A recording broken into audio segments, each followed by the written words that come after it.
Honorable Minister of Tourism of the Republic of Maldives, Your Excellencies, the ambassadors of the Republic of Maldives to Germany, Luxembourg, and Japan, honorable members of Parliament of the Republics of Maldives, Mr. Toyib Mohammed, honorable member of the German Bundestag, Mr.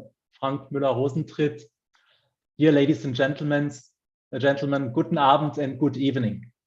As the head of the Friedrich-Naumann-Foundation for Freedom in the State Office for Hessen and Rhineland-Pfalz in Germany, it is my honor to welcome you to our online event today titled Maldives, COVID-19 and the Transformation of Tourism.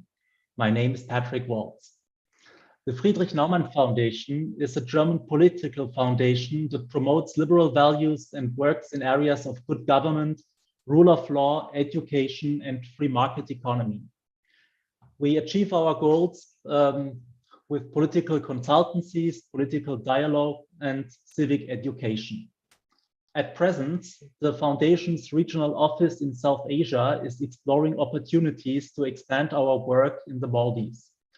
This is an attempt toward fostering deeper relations between Germany and the Republic of Maldives. The Maldives are an archipelagic country, a country in the Indian subcontinent of Asia, situated in the Indian Ocean. So I'm telling this to our German audience, of course. The nation is known for its extravagant, nearly 1,200 islands that stretch along nearly 900 kilometers. Apart from being known for its beautiful waters, it's also home to about 5% of the planet's reefs, which themselves are home to 1,000 different species of fish. The Republic, in the last 2 years, has successfully managed to slowly gain back the tourists it had lost in the initial months of the COVID-19 pandemic. The Maldivian government has been engaging with policymakers and leaders to provide for a safe and healthy visit for the tourists. And the strategies adopted by the government and the facilities being provided at tourist locations have proved the nation worthy of the world's leading destination award it received consecutively in the last 2 years. The country also plans to look for more sustainable ways of approaching tourism in the future. In today's event, our panelists will deliberate on the measures taken to revive tourism within the nation in the post-COVID era, as tourism accounts for nearly 2/3 of the country's GDP. And we will share strategies for sustainable development of the tourism sector. We hope that by this online event, the Friedrich-Naumann Foundation for Freedom will further enhance the visibility of Maldives within Germany and among the German public. I have the pleasure now to introduce you to our keynote speaker, Mr. Frank Müller-Rosentritt, who recently was re-elected to Parliament on the state list of the Saxony on the party ticket of the FDP, the Free Liberal Democrats, in the recent 2021 federal election. He is since 2015 a managing partner of 2 asset management companies. And as a parliamentarian, he is a member of the Foreign Affairs Committee and of the Subcommittee on Cultural and Education Policy Abroad since 2017. Mr. Rosentritt, thank you for your address, and we hope that you soon have the opportunity to visit the Maldives yourself. Thanks a lot for introduction me, distinguished speakers, Minister of Tourism of the Maldives, Dr. Mr. Abdullah Massoum, Mr. Ahmed Salim, Member of the Parliament, and Mr. Toyib Mohammed, Honorable Ambassadors, Honorable Member of Parliament of the Republic of Maldives, friends and colleagues of Friedrich-Naumann Foundation for Freedom, ladies and gentlemen. I'm delighted to be among you all today, and you can be sure that I would visit to you at Maldives right now, but unfortunately COVID is, and so we have to sit in front of our cell phones and not on the beach.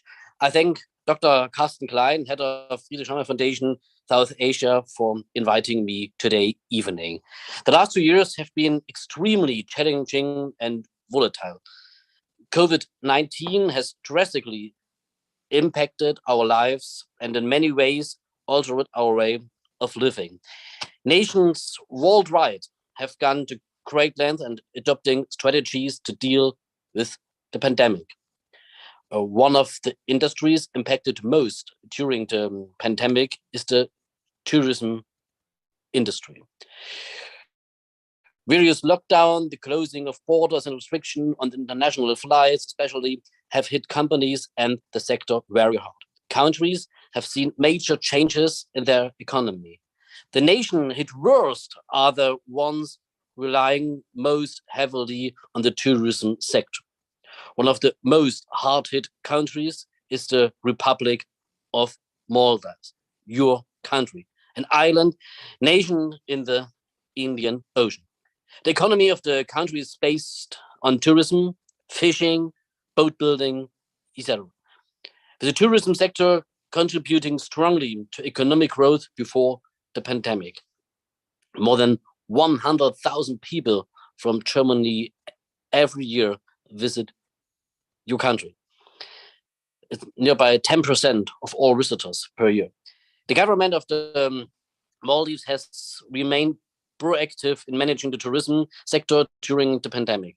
Already in the first week of January 2020, before the WHO declared COVID-19 an international concern, the Maldivian government carried out assessment to evaluate possible risk. Earlier, before many other countries in the world. Thermal screening facilities at international airports and strict border controls measures were some of the measures implemented at the time. In spring 2021, the country started allowing tourists with the 3V, promise, visit, vaccinate, vacation. The government has been extremely focused on responsive and fighting challenges posed by the pandemic. It has also started exploring ways in which the country can become more self-reliant in the long term. According to the first systematic country diagnostic, the SCD, of the Maldives by the World Bank Group, conducted in 2015 and updated in 2020, the country will now focus on 3 broad areas: social, environmental, and fiscal sustainability to recover from the COVID below. I'm sure our panelists today will be able to give us better insights on these strategies and measures taken by the Moldavian government to tackle this crisis and also its approach towards steering the country one more sustainable development path in the face of climate change. Diplomatic relations between Maldives and Germany go way back to 1966. Excellency, Mr. Irsham Adam, on March 14, 2011, presented her credentials to Christian Wulff, the former president of Germany in this time. Over the years, the two countries have had a cordial relationship. After the 2005 tsunami disaster, Germany aided the relief operations and provided supplies such as water purification units. The German Red Cross has implemented various projects in the reconstruction and provision of medical equipment for health centers and hospitals. Germany is the second largest tourist market, I said it already, for the Maldives. More than 100,000 people per year from Germany visit the country. And so the number keep increasing on a yearly basis before COVID. Germany also supported Maldives in its efforts for climate change mitigation. Bilateral relations have intensified under Ibrahim Solis government, especially on economic cooperation on climate policy. The German Federal Minister for the Environment, Nature, Conservation, Building and Nuclear Safety currently provides support on the country's zero emission strategy. I believe Germany remains an important development partner for Maldives and will continue to do so in the future as well. I look forward to today's deliberations. The Maldives remain to be an inspiring country, and honestly, who wouldn't want to visit? I would certainly love to and hope being there soon. And Dr. Carsten Klein, I hope we will come together there very, very soon. Thanks a lot and good evening from Germany. Thank you, Mr. Müller-Rosentritt, for your address. Before I introduce you and us all to our moderator, I would like to take you on a short trip to the Maldives, even if it's only virtual. Here is a short, I promise, less than 2 minutes clip, which shows the amazing features and the beautiful landscapes of the Maldives. The video will be shown soon, and if you have problems with playing it, I will also offer you a link in the chat so you can look at it at leisure.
Well, thank you very much. This video was produced by Hussein Naushad, senior designer, and in association with PIC Maldives.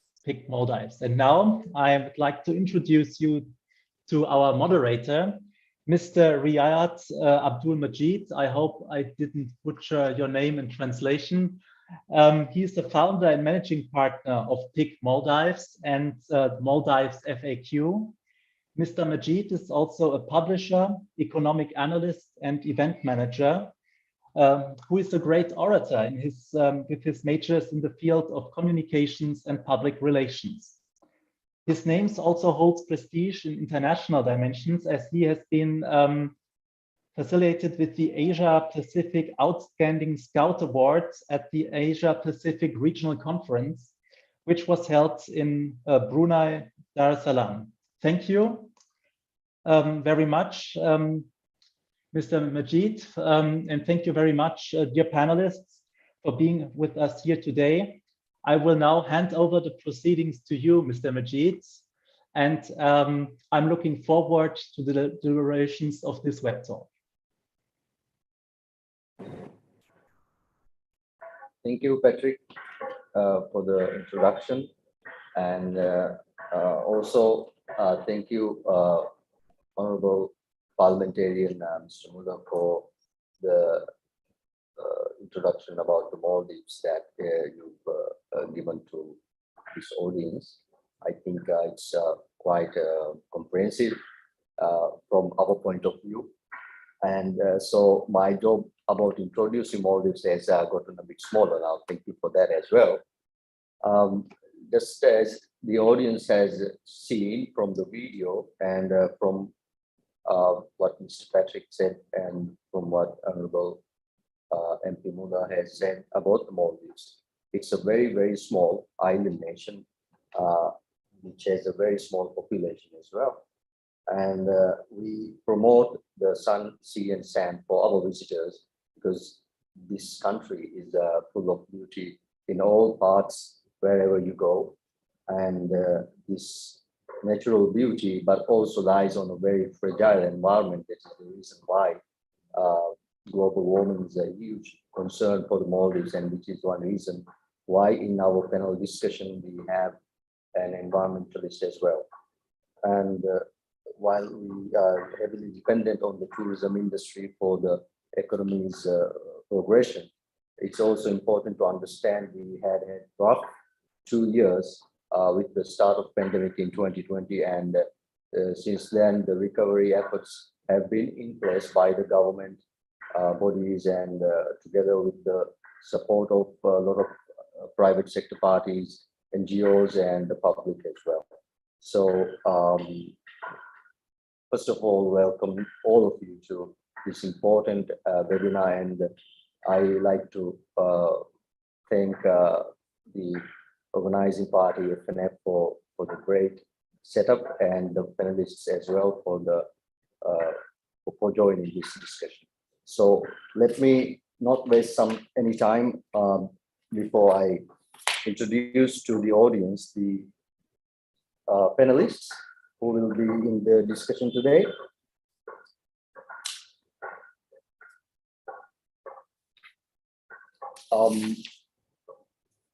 We have with us the Minister of Tourism of Maldives, Dr. Abdullah Mausoom. He has been the Minister of Tourism since August 2020, and he holds a doctorate degree conferred in 2004 by the School of Public Policy, University of Birmingham, UK. His doctoral thesis was on the interdependency and the relationship between the government and the private sector in sustainable tourism development. He is also the former head of Maldives Tourism Promotion Board from 2004 to 2007. He has served at both Tourism Promotion Advisory Council and College Council of Maldives as a council member, and served as board member of the Board of Directors of State Trading Organization and Maldives Transport and Construction Company, MTCC. Thank you, Minister, for being part of this important webinar and panel discussion. Next, I'll introduce to the audience Mr. Toyib Mohammed. He is currently the Managing Director of Maldives Marketing and Public Relations Corporation, MMPRC. He graduated from Bournemouth University, UK, with a master's in broadcast and film management, and eventually began his professional career at Television Maldives. He was the Chief Executive Officer at Villa Television. It's a private TV network. It's a leading private news network. He held the position of Minister of State for Tourism, Arts and Culture in 2009. He has also served as the President of Asia Pacific Institute for Broadcasting Development, AIDB. Thank you, Mr. Toyib, for joining us. Next, I'll introduce to you Mr. Ahmad Salim a member of Parliament of the Maldives. He is a member of Parliament of Horofushy constituency and chair of Environment and Climate Change Committee. He presented the resolution to declare a climate emergency in Maldives in the Parliament in 2020. The resolution was designed to draw global attention on the need to mitigate climate change before the world runs out of time. The resolution was eventually passed by the Parliament.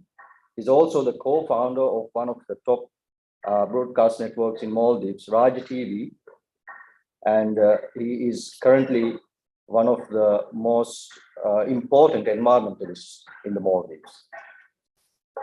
So thank you very much, MP Salim, for joining us. Now, I'd like to start the discussion, but before that, let me also tell the attendants or the audience that you can send in questions to through the Zoom and also from Facebook links and as well YouTube links. So please do not hesitate to send the questions if you have any while we go on with the panel discussion. The Q&A session will be right after the panel discussion. So by then, I hope we get some nice questions. So welcome all of the audience once again. Thank you all the panelists, and let me begin the panel discussion. Let me start off the first question to the Minister of Tourism, Dr. Abdullah Mausum, and it's about the challenges that we faced during the pandemic time. This year is obviously a very important year for the Maldives, that we're celebrating 50 years to tourism. Last year, we actually witnessed the nice logo of the celebrations. The 50 years logo launching was held last year, and the previous year, in November, if I'm not mistaken, we received the world's leading destination award at the grand finale of the World Travel Awards. I think it's a remarkable achievement. Given the difficult time, we had some positive takeaways in that very challenging time from start of 2020. Dear Minister, would you tell us a little more about the general challenges we faced during the pandemic and how we overcame those to become the world leading destination?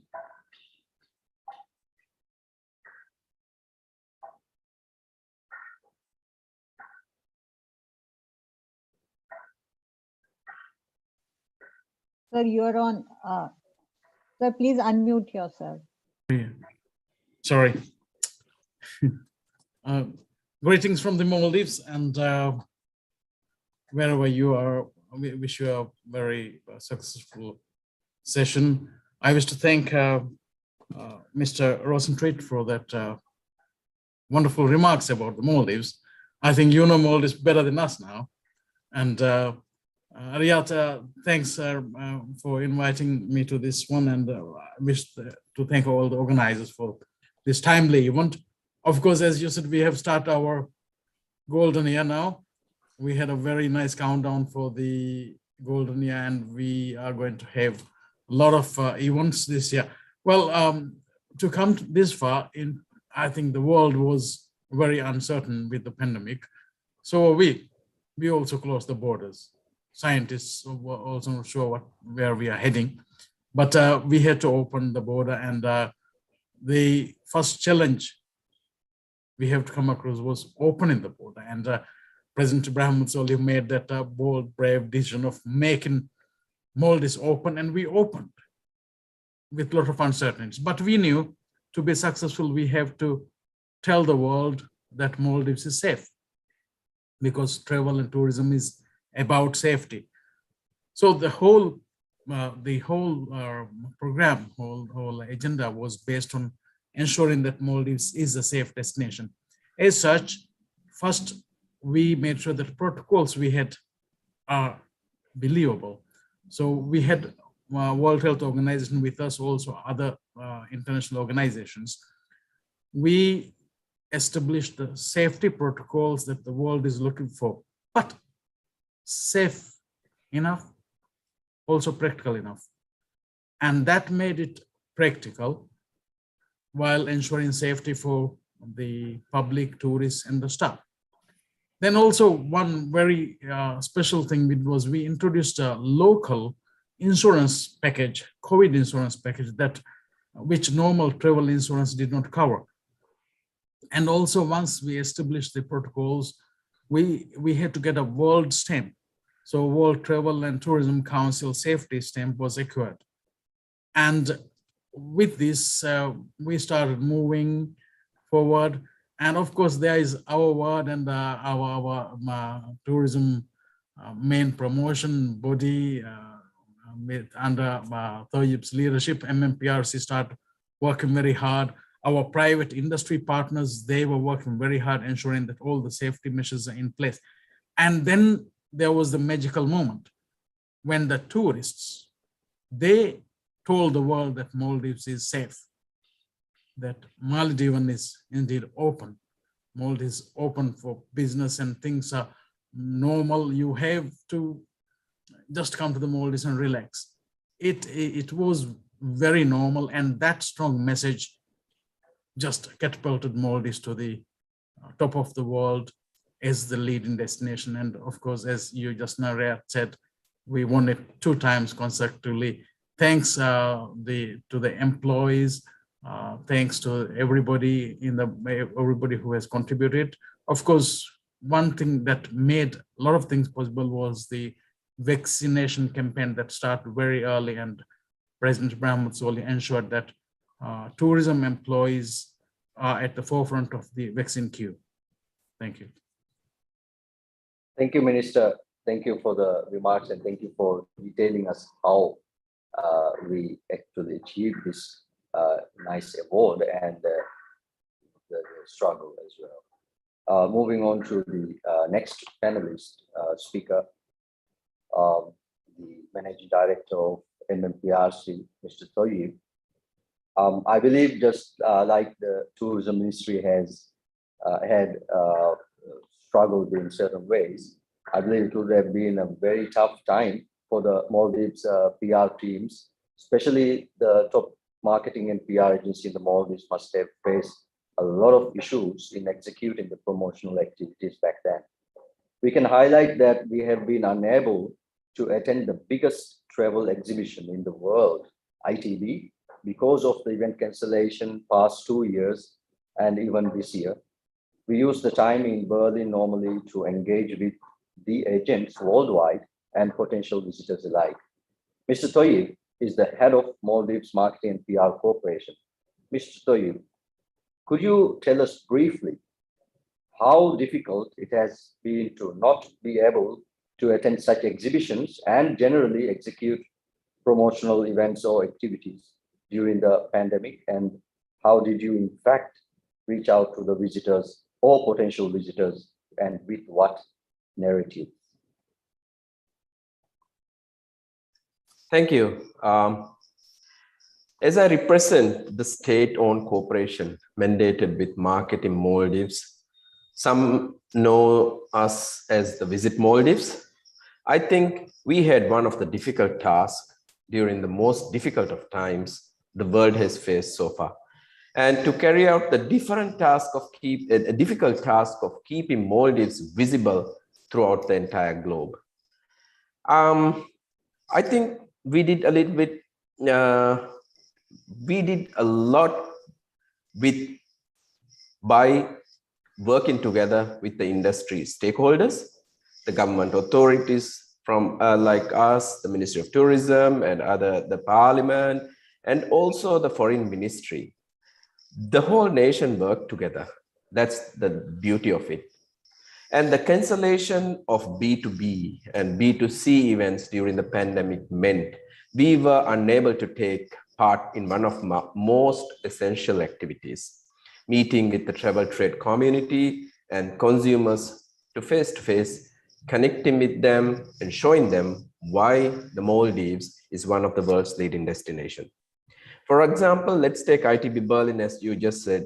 In 2020, MMPRC, that is us, we participated in ITB Berlin with over 240 representatives and over 100 co-exhibitors. But in 2021, ITB Berlin was held virtually and we had 15 companies and 27 participants alongside us. The difference is obvious. The world had pretty much come to a standstill, and while virtual fairs help keep the destination at the top of the travelers' minds, travel itself had stopped. So the travel trade community and holiday makers were cautious of traveling to destination due to the uncertainty in travel regulations as well. Our borders were closed for 3 months, luckily. And there's a country that relies heavily on tourism, as the MP has just mentioned. It took a huge economic toll for us. Most of our key markets were closed for most of the year. But I will also note that the transition to a new normal and implementing new regulations such as working from home was a challenge for the entire nation, let alone us as the marketeers. Still, we managed to switch all our marketing strategies for a digital-first strategy, and changing internal strategies and policies in such a hurry was difficult enough, but to do it in the middle of a national emergency was a challenge for our entire nation, individually and as a nation. So within a short period of time, we completed shift all our marketing through reacting, rethinking, and recovering. We transitioned from offline channels to conventional marketing to digital platforms as well. One of the most successful campaigns we conducted in 2020 was a fully digital campaign on Facebook event called Maldives, The Sun Will Shine Again. The entire campaign reached an impressive figure of 1.2 million people then, and was watched over 85,000 people at a given time across the globe. So it was okay, I must say, but still, a lot of influencers, well-wishers, key opinion leaders from entire globe took part in this, tour operators, and all the people who loved Maldives were giving away the really good messages as well. That included the artists from the Maldives as well. We made sure that to maintain constant communication with our stakeholders and provide information on the stringent safety measures, social distancing, health regulation measures, as the minister has just said, and the safety provided by the naturally distant, unique geography of the Maldives. That was the key to us. We were constantly passing that message. We are an island nation with a beautiful geography, especially for a pandemic like this, naturally scattered. So ultimately, our primary objectives in our narrative was to present Maldives as a safe haven. So in short, that's how we worked, right? Thank you, Mr. Tayyip. That was really good information, even for myself, being a PR person to promote the Maldives. It's still some new information that I just heard from you. Thank you, and probably we can never imagine the struggles that you went through at the time. Definitely, tourism is the most significant industry to the Maldivian economy, and of course, we have to do a lot of work for the revival. And as we saw in the video, our economy depends very much on the health of our environment. Since the 80s, our focus on environment had grown, and over the years, we have been very conscious on that aspect. MP Salim is not only an environmental specialist, but also the chair of the Climate Change Committee of the Maldives Parliament. We are aware that while the pandemic is a crisis, even at current, climate change issues are rising high too at the same time. Bigger focus goes on to the small islands like the Maldives.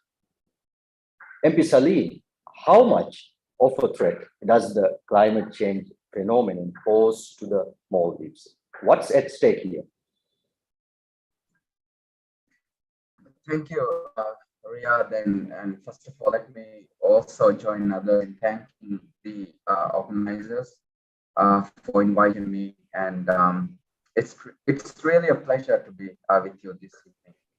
And coming to your question about how much of a threat does the climate change phenomena pose to the Maldives, and you're asking me what is at stake.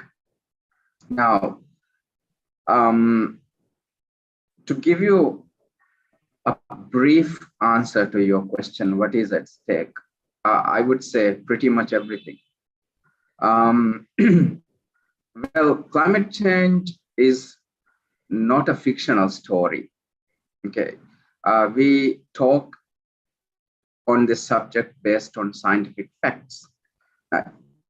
To me and for many others, I hope Maldives would be seen as a natural laboratory for environmental issues. If you look at the official figures and facts, you would see that there is strong indications that climate change is impacting the Maldives in every single way you could think of. We see an overall decrease in trend in annual rainfall. We also see a number of rainfall days per year decreasing. You would also see mean atmospheric average temperature increasing. Sea level in the Maldives is rising. Sea surface temperature is increasing, and I could go on. Now, one might ask, what is at stake? Like you just asked me. To put things into a context, Maldives is, like we all know, a small island state with average elevation of just 1 meter above the mean sea level. I hope you're hearing me properly, right? Okay. With about, let's say, 80% of islands being lower than 1 meter above the mean sea level, the islands of the Maldives are extremely vulnerable to sea level rise. When the sea level increases, you could imagine an elevation of just 1 meter is not much. We have recorded a sea level increase of, say, 3.9 millimeters per year. A millimeter might not sound much to somebody, but a nation that is just 1 meter above the mean sea level, 1 millimeter increase in sea level would mean so much to us. Now, this requires addressing to loss and damage, especially to our coastlines. This puts a huge impact on our budgetary resources.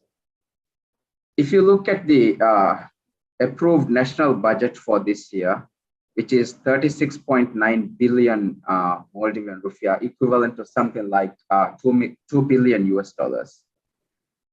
We have allocated some 4.2% for environmental protection, particularly for adaptation, which means protecting the shorelines. Now, when more and more islands are undergoing erosion, that would require more and more resources from our annual budget. There is an estimate showing if you want to protect all inhabited islands, leaving aside the uninhabited islands, just inhabited islands, we would require something like $8.8 billion US just to protect the shorelines.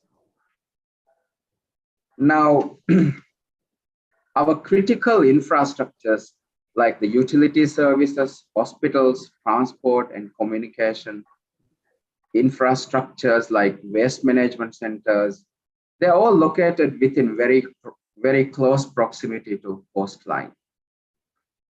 The most important natural water resources for us are groundwater and rainwater. We don't have rivers. And when when the coastline erodes and when you have sea inundation frequently taking place, the groundwater undergoes, salinization, and many of our islands have lost the natural aquifer. This has necessitated for us to introduce expensive technologies such as reverse osmosis. Most inhabited islands are now having the reverse osmosis technologies in place just to make sure water security. Coral reefs, you would know, are very sensitive to change in temperatures. We have experienced consecutive coral bleaching events related to ENSO events, especially in recent years. Agriculture and food security are also at stake. Fisheries in the Maldives is unique because perhaps we are the only country in the world which practice 100% sustainable fisheries. We catch one fish at a time. And the process is like we initially go to a reef, catch the bait fish and go to open sea and then catch one fish at a time. Pole and line fishing is the main and the only form of fisheries in the Maldives. Now, when the reefs undergo severe damage because of climate change, reef fishery will be affected. Bait fishery will be affected. And when you lose bait fishery, your tuna catch will not take place. So it is closely interlinked. We promote tourism, as Riyadh mentioned in your introduction, as sea, sand, and sun. Now, I've just mentioned that sea level rise of 1 millimeter is really bad for our beaches. Beaches play an important part in our tourism. When you lose beach, when you lose sand, there is no reason perhaps for a tourist to visit the Maldives anymore. Now, these little islands, which you call tourist hotels, are extremely linked to the healthy environment. Climate change is posing severe threat to the islands, which in turn will affect the tourism industry in the long run. So I hope I have given you, some background into what climate change is doing to the islands here and what may be at stake. Like I said at the beginning, pretty much everything is at stake. Thank you, Salim. It's really interesting, and even I've learned a lot just now. So thank you so much for the comprehension.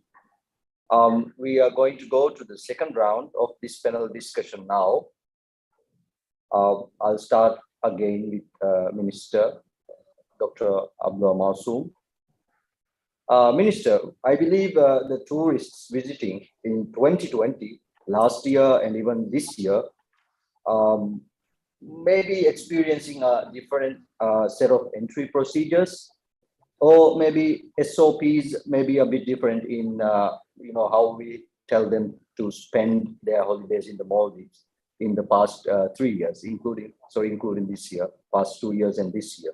Minister, could you explain briefly the significant changes the tourists would have been experiencing since the borders were officially reopened in 2020 and the changes from then to now? Thank you very much again. Yeah, well, so 2020, 2021, and now 2022. Tourists who are coming to Maldives, they are experiencing, I think, the holiday of their lifetime. Everything is much, much, much better. Now, well, of course, with the new travel protocols everywhere, there are this little bit of administrative health protocols that you have to attend. To come to Maldives, all you need is a negative PCR and hotel booking. So you can come and stay in resort islands that are the landmark of Maldives tourism, and or just a safari liveaboard yacht, or an inhabited island hotel or a guest house. So all these places, what tourists experience today are better hospitality. Why? Because in 2020, we didn't have many tourists to serve in the early part. So we have to make for the lost time, and the Maldives and warm hospitalities even eagerly waiting to welcome people. What I think the biggest surprise for most of the tourists is they come from many countries, but now we have got over 35 airlines connecting Maldives to the world. Wherever they come from, things are kind of very strict perhaps, and there aren't so many people at the airports.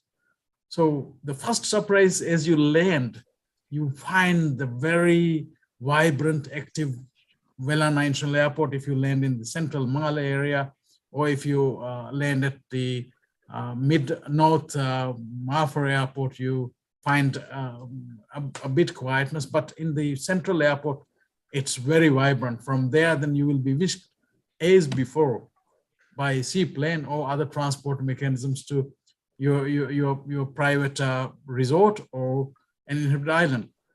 There, we have got enough protocols to ensure your safety. And if you're vaccinated, things are very, very, very normal, guns normal. But of course, we had difficulty earlier days when Europe said, if you visit Maldives and when you come back, you need to come and be quarantined in the source market, Germany or other European countries. Well, that isn't very good, because you get a beautiful tan when you come to the Maldives, and you don't want to go and waste that tan locked in a room. So I'm glad that many European countries are also considering that we should move on. Tourism must go on, holidays must go on. We strongly believe that 98% of the tourism industry staff are fully vaccinated, and we have started the booster dose now. More than 12% of the employees in the tourism sector now has got the booster dose as well. So little bit of inconveniences, but other than that, the holiday in Maldives is now much, much better. So this is the best time. And as this is the golden year of tourism, many events are also there for grabs. The Maldives is very vibrant, very jubilant. It's normal. Thank you. Thank you, Minister.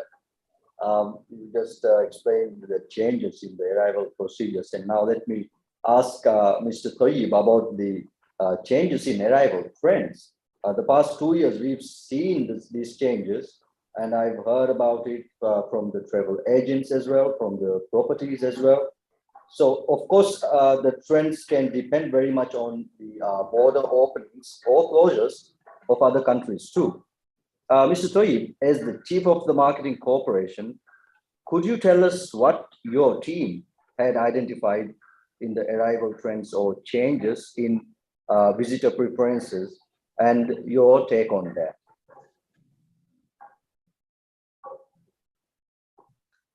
Thank you. Right. That's why the Zoom meetings are not good. You know, you have to unmute always. Anyways, well, there's a market shift in the composition of our traditional top source markets and emerging markets since the pandemic. And the travelers prioritize health, safety, wellness, and ease of comfort as their priority. One of the reasons why the Maldives has succeeded is that we have maintained a fine balance between safety and comfort. For instance, travelers are not required to quarantine, as the Excellency Honorable Minister has just mentioned. And due to this, there's been a noticeable trend of travelers being more interested in health and wellness experiences as well. We believe that this is an antidote to months of isolation, stress, and anxiety brought on by the pandemic. And a lot of visitors arrive with what we now call Zoom fatigue. And we notice that they are more interested in disconnecting from the internet and connecting with nature or their families or themselves. We have observed an increase in interest and demand for the laid-back barefoot experience that is unique to the Maldivian islands. And the average duration of the stays also has increased in the Maldives. We have yet to determine whether this is due to travelers needing longer holidays to de-stress from the hustle and bustle of that new normal or to make up for the lost vacation. Time over the past of the 2 years due to travel restrictions and border closures as well, or even else entirely. But it's an exciting emerging trend and we can't wait to study in further. You know, pre-pandemic, India was around 166,000, the arrival was.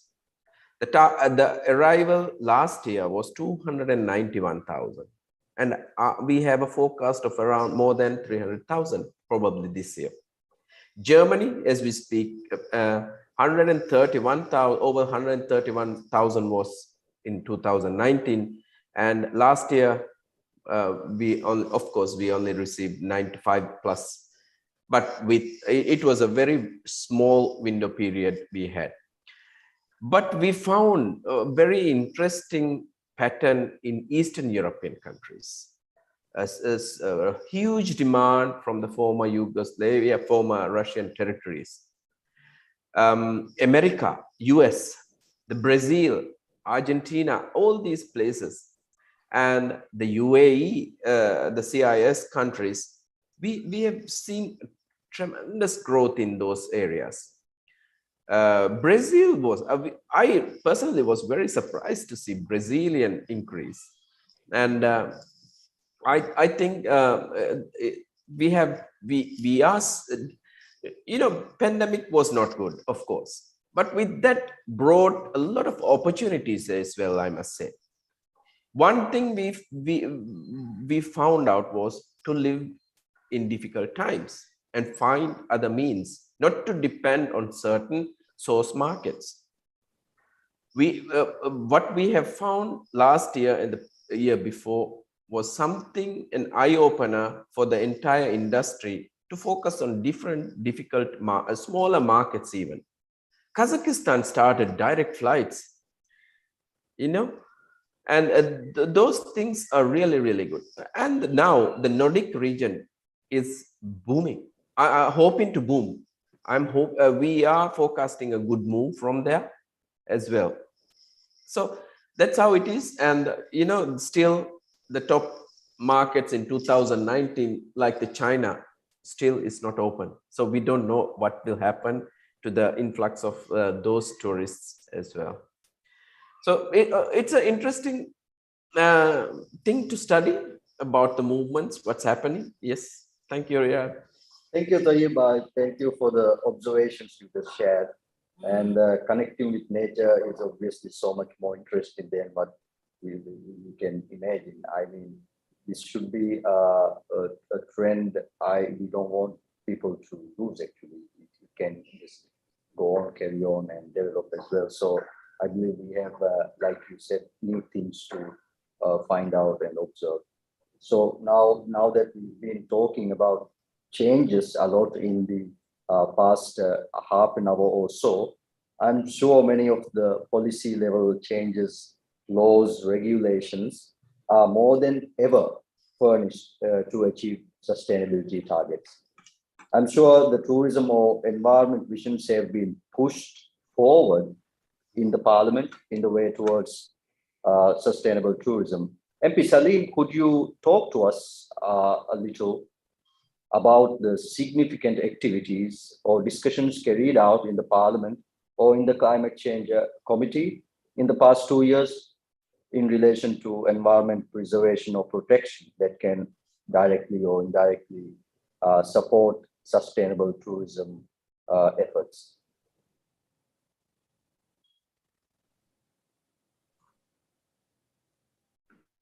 Thank you for the question. Riyadh, you probably would know that Maldives has one of the oldest parliaments in the South Asia region. And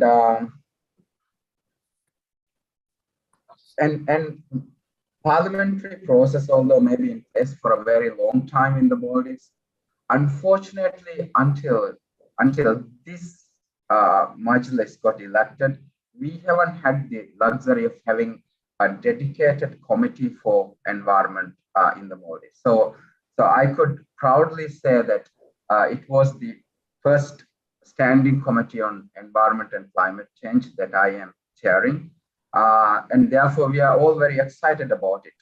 When it comes to the pandemic, it didn't make any difference to us because the speaker decided to hold sessions online. Probably we are the first parliament to go 100% online and continue the proceedings on a regular basis. So it didn't make any difference to us. So we continue to have plenary sessions. We continue to have online committee sessions. So for us, life was quite normal, except that we were not meeting in person. So during the past 2 years, we did quite a bit of work, I must say. And most important legislations with regards to sustainable development went through during the pandemic period.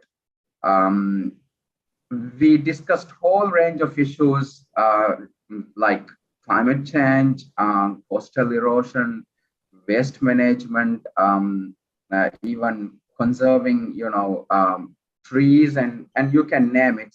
We've had discussions on whole range of issues. What we are doing most importantly, to my mind, is putting efforts to close the gap between environmental policy and legislation. If you look at pre-2019 period, you would clearly see a volatile environmental policy changes taking place probably due to lack of enabling legal framework, in particular to environmental issues.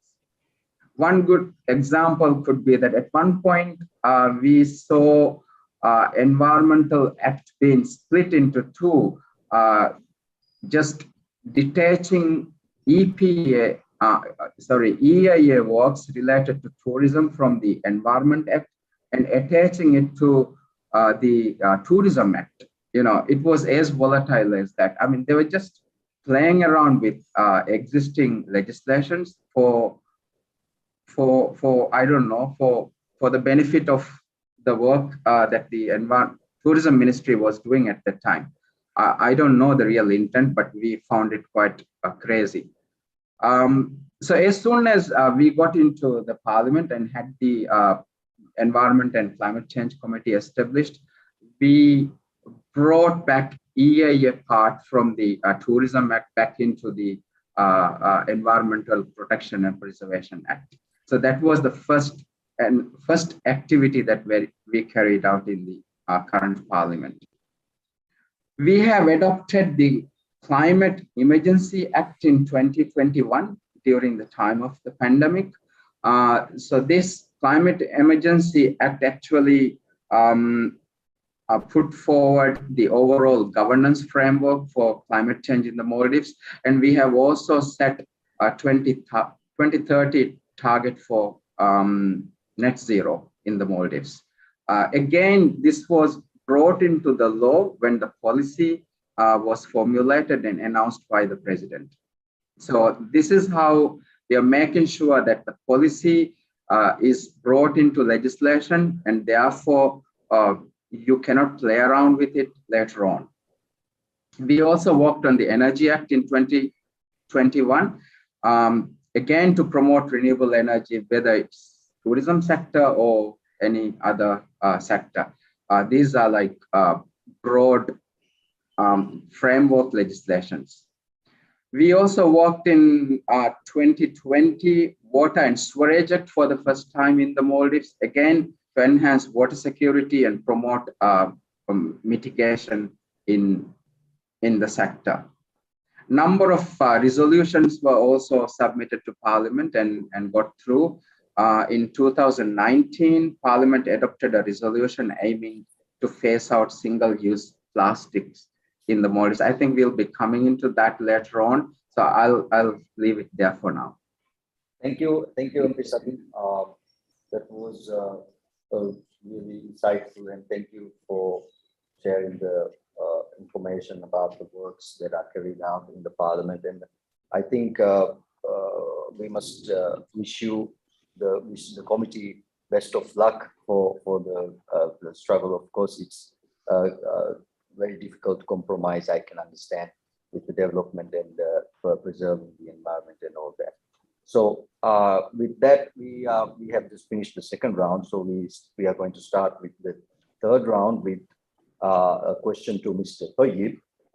From what we have heard from MP Salim, we can understand that the Maldives is putting a very big focus on the environment, and obviously it will be affecting, or it will be in place for every industry in the Maldives and works in line with every industry in the Maldives, so as the tourism will.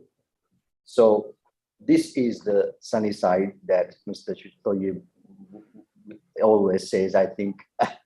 So we invite visitors to come experience sun, sea, and sand. At the same time, we cannot forget the Ba Atoll Biosphere Reserve, as the focus is Hanifa Bay, I'm guessing. So when it comes to Ba Atoll's biodiversity, I'm pretty sure that alone attracts a lot of visitors every year to the Maldives. So Mr. Toyib, can you tell us a little bit about the demand from the tourists that you see for environmental preservation initiatives, and how the industry in the Maldives is catering to these tourist expectations as we see a rising number of eco-tourists around the globe? We at Visit Maldives have observed a considerable increase in tourists interested in sustainability and sustainable initiatives as well.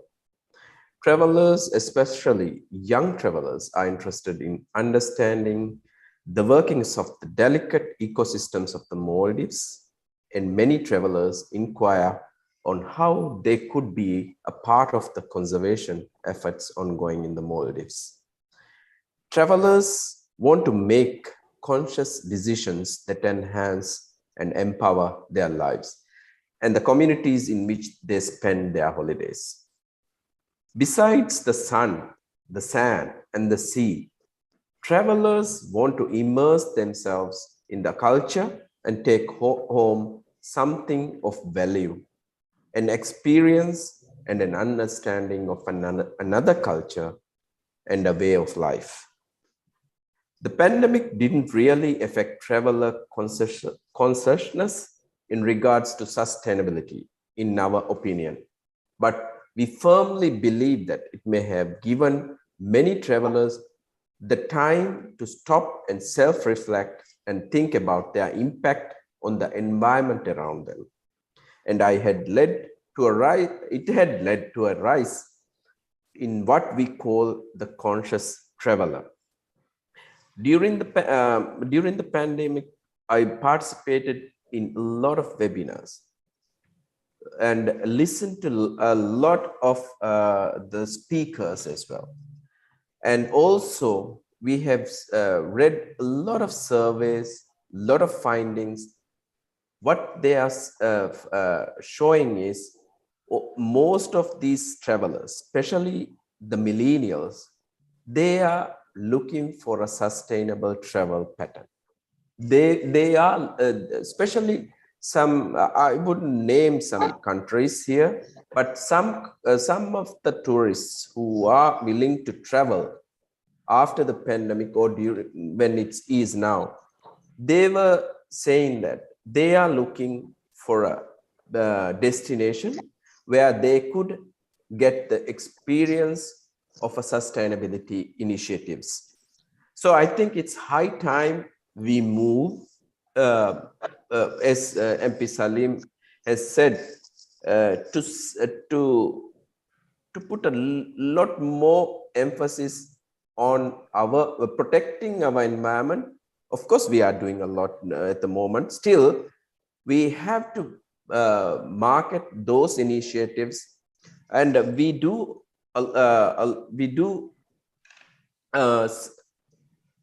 try to market the initiatives taken by the industry stakeholders. And some of the resorts, the liveaboards, some of the guest houses, they do have some good initiatives as well. And that is what is catching the interest of the travelers who I have just said. Yeah. Thank you, Tayyip, for the great comment there. I'm sure sustainability is going to be a huge topic well after the pandemic as well. So my next question goes to MP Salim, just on the same topic, sustainability topic. Let me ask you, we understand that the Ministry of Environment has formulated a strategic plan to phase out single-use plastics by 2023. You highlighted on that in your comment before. Now, the Ministry of Environment, Climate Change and Technology has banned the import of 8 types of single-use plastics effective from June 2021. I think this is a great initiative, and MP Salim, would you confidently say that the goal is achievable to phase out single-use plastics? And also, what are your expectations? Thank you, Riyadh, again. I'm not speaking for the Ministry of Environment, but I can tell you with confidence that this government is very committed to protecting the environment. And the president taking very bold steps, very clear policies for the purpose of preserving the environment, because the government realizes that without having a good environmental policy with regards to safeguarding environment, it's not only the tourism sector that would be affected, the overall economy of the country would also be affected.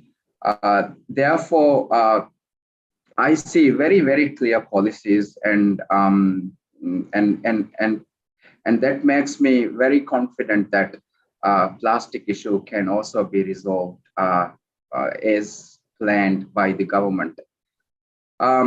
Waste management is inherently difficult, whether it's a small island country or a continental nation. It is a difficult issue, and plastic is not part of the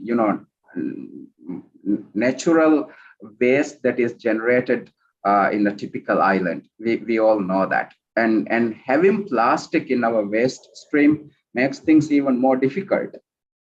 So if you look at the issue in a broad way, if you remove plastic from our waste stream, that would be perhaps the smartest thing to do, rather than trying to do something with it. We have carried out important studies and had a look at the issue in detail. And it is very clear to us that plastic pollution is one of the biggest threats to our ecosystem, especially to our coral reefs. And our livelihood, our economy, our culture, everything is dependent on coral reefs. There's no question about that. And studies have shown that if we did nothing, for example, with regards to plastic, there would be an increase of 40% in plastic waste and 45% increase in ocean leakage over the next 10 years. So we have to do something about it. There was also an interesting study looking at the plastic issue, and Of the 28 plastic types investigated, plastic bottles made by far the biggest contribution to waste. And if you look at per capita, tourists generate nearly twice as much plastic waste as Maldivians. It's something interesting. So both Parliament and the government are working very close together to overcome this important problem. In 2019, Parliament adopted a resolution aiming to phase out single-use plastic by 2023. In November 2020, President Solih approved a proposed plan by the Ministry of Environment to phase out single-use plastic in the Maldives by the year 2023. The plan was drafted by a diverse committee of experts, policymakers, civil society representatives. So it was a very good exercise that the government undertook. So these discussions and initiatives necessitated the changes to the relevant laws. So the government proposed changes to Export-Import Act of Maldives, which the Parliament did, and the President ratified it. That actually prevented import of some plastics to the Maldives. Also, changes have been proposed by the government to the Environment Protection and Preservation Act, which the Parliament again did quickly, and President ratified it. Now it's in effect. Therefore, you could see very clearly with relevant policies in place, with necessary legislative changes taking place at the right time, you begin to see changes taking place at the production side of it.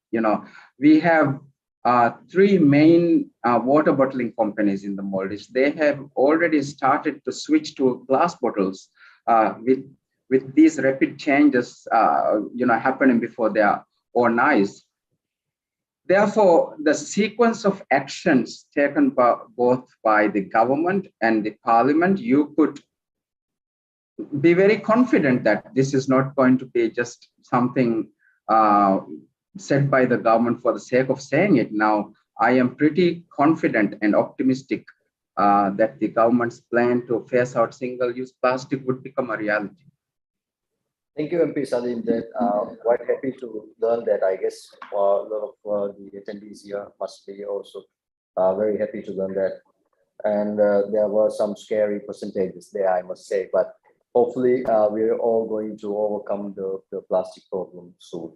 So just before we wrap up, just for the last question and of the last round, before the Q&A session, just to sum up, Minister, tell us what's the future like. We've discussed sustainability, we've discussed arrivals, we've discussed procedures.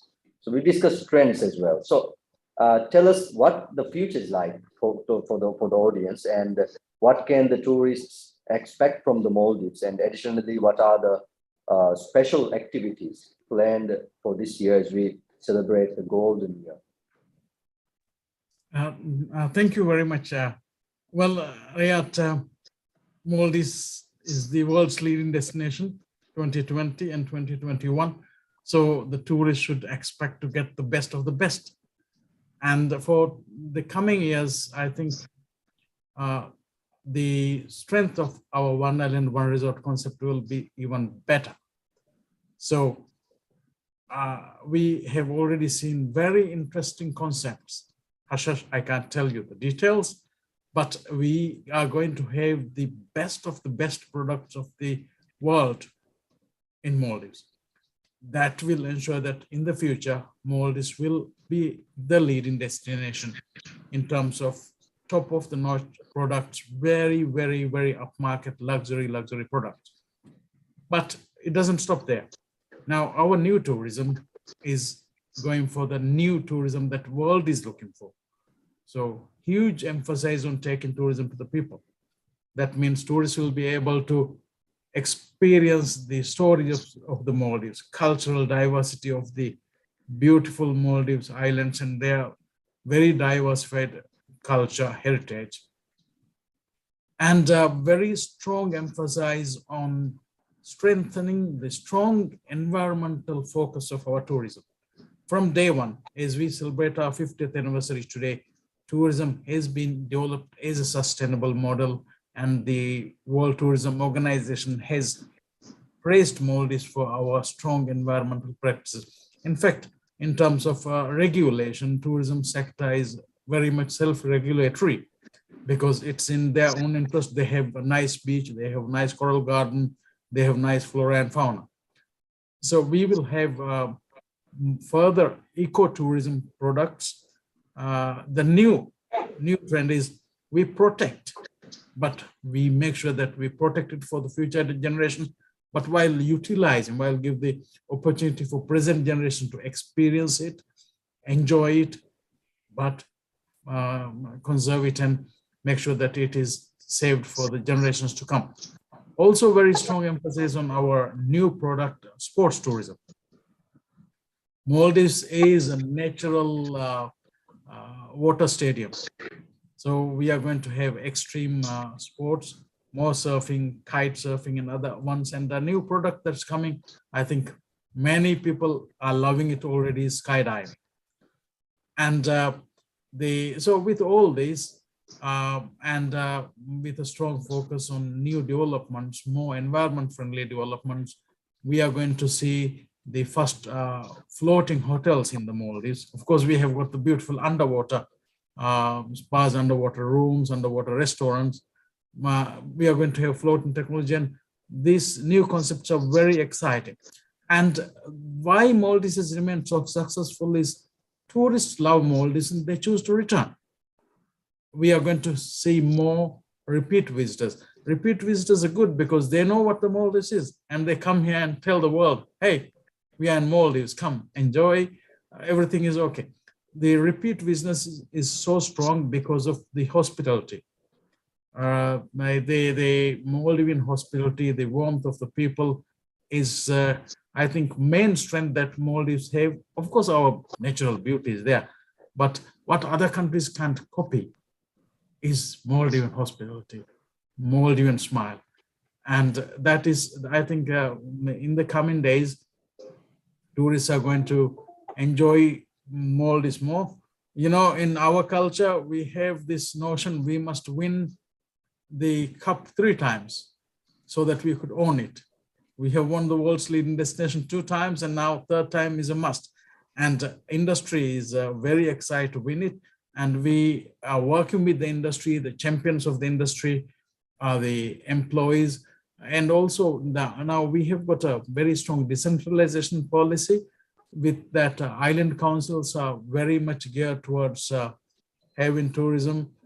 So I think the Maldives tourism product has a very big choice with the homestay introduced in the islands. The Maldives has got ultimate luxury. Also, Maldives has got a perfect product for university students, marine research students, even those just want to come and be in the Maldives for longer period, write a story, make some paintings. So we await your arrival, and I think I wish to say to everybody that the Maldives tourism product, we try to get towards you. And we have got very nice new investments coming up. We have got brand new 19 projects that we have put on lease. When these products are being developed, I tell you, Maldives will be very, very good. Thank you. Thank you, Minister. That's so exciting. Sounds so exciting. So I think just to get on from there, we can immediately jump to the Q&A because we are running out of time. So I think is a question related to what you just said about the investments that are coming. We have a question about the investment opportunities, whether there are investment opportunities there in the new categories or new kind of tourism setups. Thank you. Yes, there are, if I may answer, yes, we are open for investment, and tourism sector allows 100% for investment. And you know, tourism is very broad. So we have got the transport networks that you can invest in related infrastructure. And with Parliament's passing of 10th Amendment to Tourism Act, we have got a whole new dimension for our tourism product. There are opportunities for real estate tourism developments, private island tourism developments, and integrated tourism developments. And even in the small hotel sector, if foreign investors are welcome to own up to 49%. So a lot of opportunities, and I think if you can direct mail to us at our ministry, we'll be able to give specifics. Our team is eagerly waiting for any questions in that matter we can help you with. Thank you, Minister. That was helpful, I think, for anybody interested to invest in the Maldives tourism has the opportunity. So Minister has welcomed you. So anybody in the audience, company, any firms, investment firms, individuals, you can always email to the ministry, right, Minister? So we have another question to Mr. Toyib. Minister referred to, I think it's about the homestay tourism. Minister referred to that, and Mr. Toyib, what markets do you think are going to be interested in this, and what are your plans on the marketing efforts?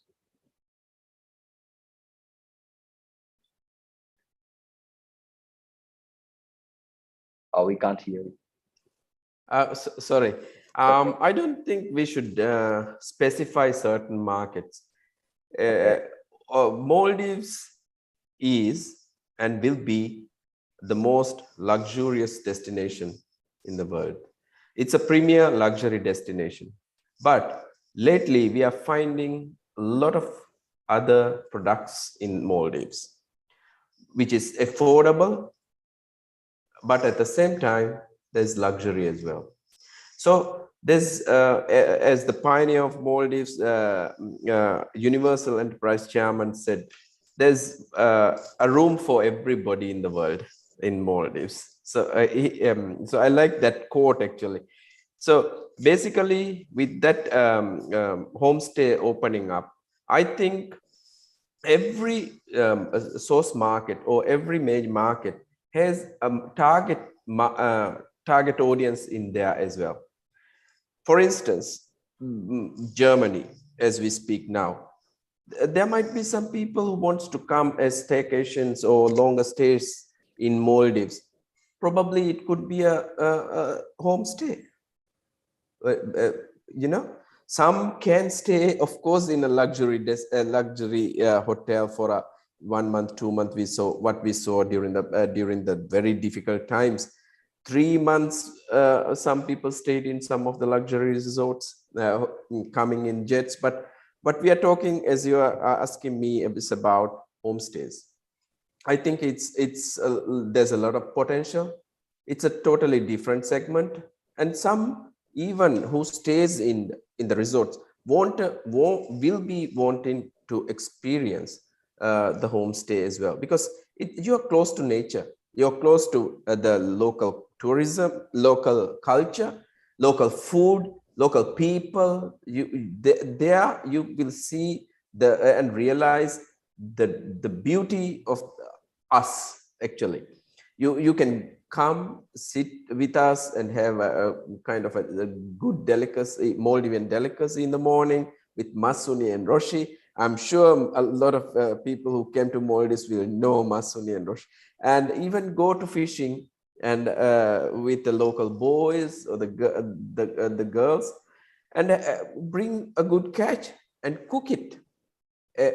There's a lot of a lot of experiences in Maldives where you will be, you won't be bored about it, about the experiences.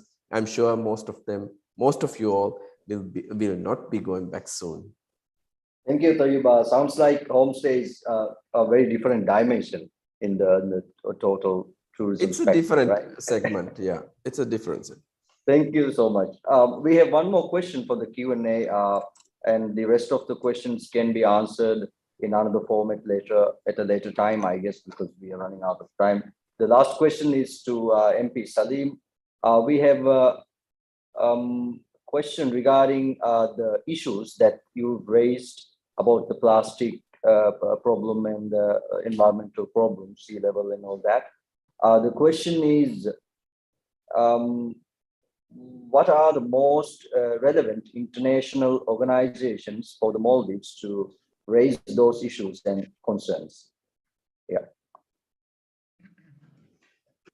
Well, I don't think I should be listing out the relevant organizations in a forum like this, but forget about the organizations. I think the tourists, the individuals can play a big part here. If you look at the tourism and environment relationship in the Maldives, it's mutual.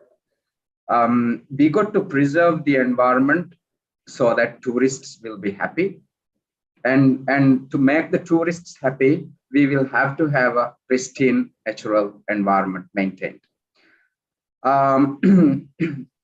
You may recall that some years back, I think it was started by European tourists. You know, they started taking back batteries, used batteries, when they go back home. Okay, they just didn't want to leave batteries back in their hotel rooms, because they very well know that we have no way of dealing with it. Okay, so they prefer to take it back. In fact, I was told that some German tourists practice that. Likewise, I'm not asking tourists to take back plastic with them. It might take up a large volume from your luggage, but you could simply refuse, simply refuse to accept water in plastic bottles. You can be influential, and you can be a change maker in that regard. If the customer's preference is towards water that is in glass bottles, I'm sure the service providers will have to switch to that. So let me tell you another example. In the case of shark conservation in the Maldives, I think tourism played a big part, because in the traditional way of life, for us, a shark is another fish, and we used to catch it a lot. But when tourism started, we realized that there is another more important aspect to shark, which is shark watching. And some interesting studies pointed to that, it is much more worthwhile keeping a shark in its natural environment than catching it and selling it, because you would generate revenue year after year if you leave behind the shark alive. But if you catch it, it's just one time benefit you get. Now, I don't think I should be quoting the numbers here, because I'm just speaking on top of my head. One study showed that, if you leave behind a shark, it might be worth something like over $2 million per year. Because a diver could easily predict where that particular shark could be. In fact, some divers have named sharks. For example, if you want to visit Peter, you could easily go to this particular reef and dive that spot and meet Peter there. Now, you're referring to a particular shark in this case. Next year, when you make the same visit, if Peter is missing, you might be unhappy and you might not want to come back. And this is something we have learned. and we want to keep the shark in its natural environment. That way it's much better for us.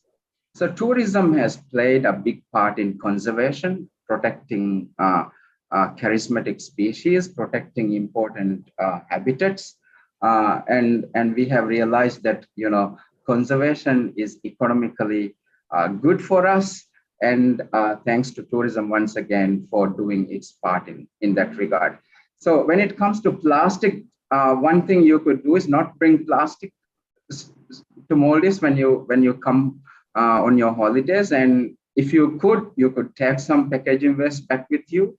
And if you consume, stuff here, you could refuse to use stuff that is packed in plastics, or prefer using glass bottles.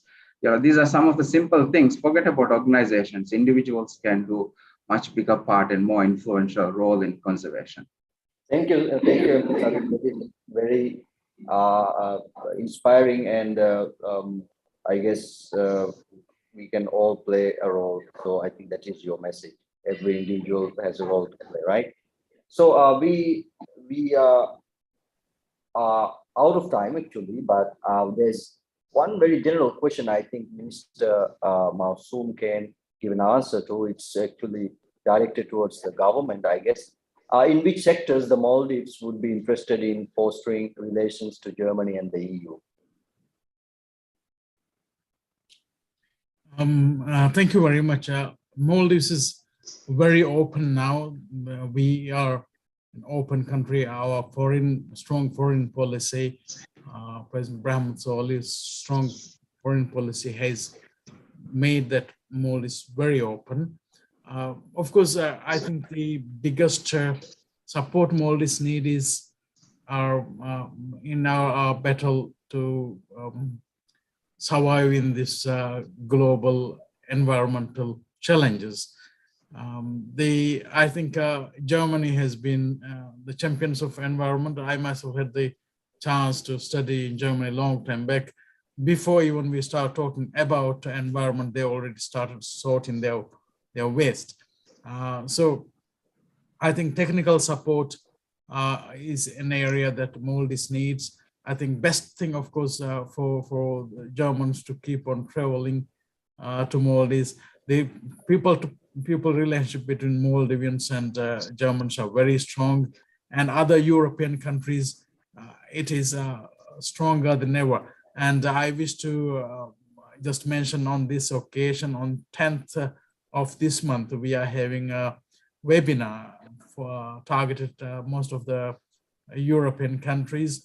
So you can reach respective foreign officers of Maldives in your country and get the invitation for that webinar. It's on investment. We'll be telling about the investment opportunities in the Maldives in one island, one resort concept that's so successful, and also other smaller investment opportunities in the islands and other sectors. The Maldives believes that we are part of the globe, and we are very global, and anything that will I think benefit mutually is a good thing, and we wish to make our relationship with the Europe stronger and stronger day by day. Thank you, Minister. Thank you for the answer. And I guess that is the end of the panel discussion. Thank you so much, speakers. You've given so much information. And now I would like to pass to Dr. Carsten Klein. He is the head of the regional office, South Asia. Dr. Klein's career has always had an international dimension. He started working with the German armed forces, joining the foreign and security policy section of the parliamentary group of the Free Democratic Party, FDP, in the Bundestag, followed by him managing the FDP parliamentary groups in 2 state assemblies. He was also managing the department responsible for the international business of the Federal Employment Agency. Dr. Carsten Klein. Yeah, thank you very much. Excellencies, parliamentarians, ladies and gentlemen, Thanks, Minister of Tourism, Dr. Masoon. Thanks, Frank Müller-Rosentritt of the German Bundestag. Thanks to Member of Parliament, Mr. Salim, Director Taib, and of course, our moderator, Riyad Majid. Thank you for your very detailed and elaborate comments and assessments in this golden year of tourism in the Maldives and in many other topics. The Maldives is undoubtedly a place of longing for many people around the globe. And of course, in these very particular times, it also has its challenges and enormous potentials. This was clearly depicted by today's discussion. On behalf of Friedrich-Naumann Foundation South Asia, I'm very happy to state here that we are looking forward to deepening the cooperation with this wonderful and very interesting country. Our next step, however, will be to find a partner organization for this continuous cooperation. And we will definitely continue with these series on webinars related to the Maldives. I offer, however, my sincere thanks to all of our guests who took your time to attend this online seminar. Especially thanks to Friedrich-Naumann Foundation in Hessland and Rhineland-Palatinate, Mr. Walz, Mrs. Böse, and Mr. Breznik from Universum. Thanks to our team in the regional office here in South Asia, especially our senior managing program manager, Mrs. Nupur, and our communications officer, Mrs. Manjari Mishra. And a special thanks again to you, Riyad Majid, for giving us the opportunity to come together here in this very relevant round. I wish you all together a very happy and healthy day and evening during these extraordinary times. Hope to seeing you soon in person. Until that, stay safe and happy to welcome you on the next webinar on the Maldives coming up here quite soon. Thanks and a very good evening to Germany and to Malé. Thank you and goodbye.